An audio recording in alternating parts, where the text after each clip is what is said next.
do you think we actually get the Shakur Tank fight in 2025? Oh, that's a tough one, man. I don't know. Man. You got two guys that have, a huge base and egos behind them, So I don't know. I said it because you know how boxing has been. Like we call for the big moments, and even when we think we're gonna get them, because I think again, we thought this year we was getting at one point Lomachenko and Tank. I'm not saying it's a Tank problem, but I'm saying like when it's like when you get big names these days, it's hard to say, if we're gonna get that fight. I will hope we will eventually get the fight, while they're still in their prime, both undefeated or whatever. But yeah, I would hope we will get the fight in 2025. I mean, me too. Me too. I think we all hope that. So look, you obviously fought Shakur. You've had experience with him in the ring. I'm sure you guys being in around the same camp, there's been other work too that maybe we don't even know about, right? But when you think about Shakur and your experiences with him, what do you think that he does well that Tank needs to be extremely leery of if that fight materializes? And vice versa. Distancing. He definitely knows how to get out of just get out of range and be in range where he can attack. So I think that's one of his best tools is his measuring and distancing. I think Tank actually is good at finding his range too when he's measuring you with like I say with the stick and everything too. But I think Shakur is definitely that's his trick, that's his trade. You know what I mean? I think Tank just got to basically always be there in front of him. You know what I mean? Make him and try to make him uncomfortable for Tank on Tank's part. But Shakur is definitely good at keeping the distance and if you let him, he'll pop shot you from from the outside all night if you let him. Yeah, and so just like you were saying before, Tank is known to be a slow starter. He's high IQ, right? He's setting it Yeah, up, but he's yeah. going at his pace. How is he going to I deal mean, with yeah, because not? look how he set up his he found his range when he fought on Ryan Garcia and he was reaching up, you know what I mean? But he kept finding his mark. So Tank is definitely also good at finding his range and when he starts to feel it, that's when he starts to pick it up. Yeah, and obviously, like you just stated, there's a lot of movement from Shakur. Shakur's great in the distance and just enough to catch you, but not enough for you to catch him, right?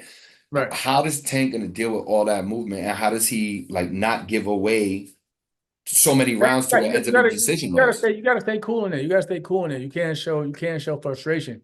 When the minute you show that, that's when you start getting picked apart. That's what good fighters do. They use your emotions as a weakness.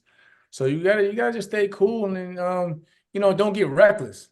Just don't get reckless because again, along with the measuring, that's when he'll try. He's gonna counter. He's gonna counter. So with Tank's got to be him at the end of the day. But just just be smart. Just and probably take his IQ game to another level for both of them. Matter of fact, take the IQ game to another level because it's gonna. I think that fight also could turn out into a chess match too.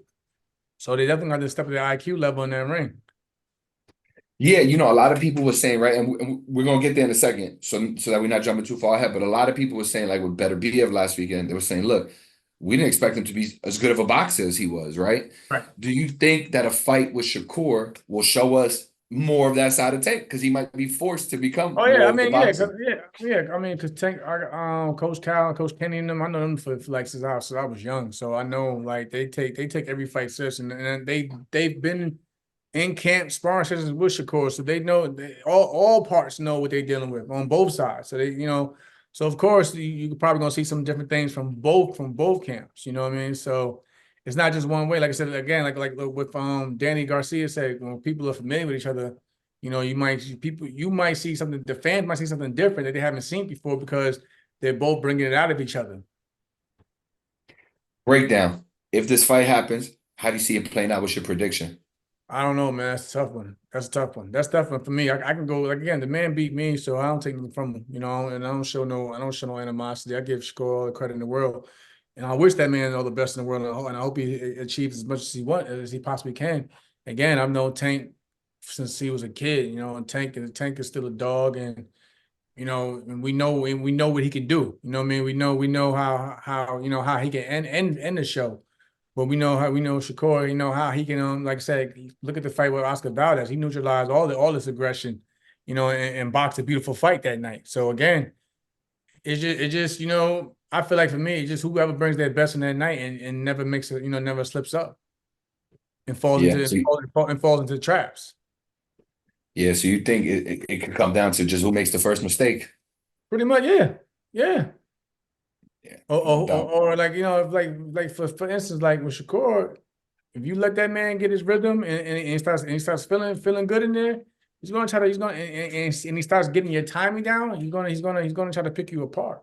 But with Tank, so you can't go in there and be discouraged by anything Tank does or worry about who he is. You gotta just worry about who you are and what you can do. Yeah, yeah. And hopefully we get to see it and we see how that actually plays out.